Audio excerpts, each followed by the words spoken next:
नमस्कार शेतकऱ्यांनो. आज आपण पाहणार आहोत नमो शेतकरी महासन्मान निधी योजनेबाबत एक अतिशय महत्त्वपूर्ण आणि दिलासादायक अपडेट. गेल्या अनेक महिन्यांपासून शेतकरी बांधव नमो शेतकरी योजनेच्या 8व्या हप्त्याची आतुरतेने वाट पाहत होते. नोव्हेंबर, डिसेंबर असे महिने गेले, निवडणुका झाल्या, मार्च महिना आला, GR सुद्धा जाहीर झाला, पण तरीही हप्ता जमा झाला नव्हता. परंतु आता एक मोठी अपडेट समोर आलेली आहे.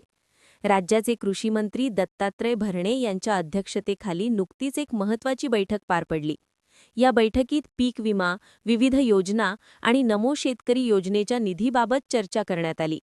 विशेष म्हणजे राज्य शासनाच्या माध्यमातून 1744 कोटी रुपयांचा निधी मंजूर करण्यात आलेला आहे. तसेच कृषी मंत्र्यांनी स्वतः सोशल मीडियावर माहिती दिली होती की पुढील आठवड्यात पैसे वितरित केले जातील. म्हणूनच आता 25 मार्च रोजीच शेतकऱ्यांच्या खात्यात पैसे जमा होण्याची दाट शक्यता आहे. प्रत्येक पात्र शेतकऱ्यांच्या खात्यात 2000 रुपये जमा होणार. शेतकऱ्यांनो, 13 मार्च रोजी PM किसान सन्मान निधी योजनेचा हप्ता जमा झाला होता. त्यामुळे ज्या शेतकऱ्यांना PM किसानचा लाभ मिळाला आहे त्यांनाच नमो शेतकरी योजनेचा हप्ता मिळण्याची शक्यता जास्त आहे.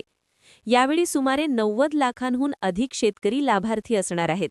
मात्र ॲग्रीस्टॅक नोंदणी पूर्ण असणे आवश्यक आहे. लक्षात ठेवा, यावेळेस फक्त 8वा हप्ता जमा होणार आहे. 8वा आणि 9वा हप्ता एकत्र येणार नाही. पैसे थेट बँक खात्यात DBTद्वारे जमा होतील. मित्रांनो, उद्या रामनवमीची सुट्टी असल्यामुळे आजच पैसे जमा होण्याची शक्यता जास्त आहे. त्यामुळे आता चिंता घेऊ नका. शेतकऱ्यांच्या खात्यात पैसे येणारच. ही आनंदाची बातमी जास्तीत जास्त शेअर करा. तुमच्या खात्यात पैसे आले का ते नक्की कमेंट करून सांगा आणि पुढील अपडेटसाठी चॅनल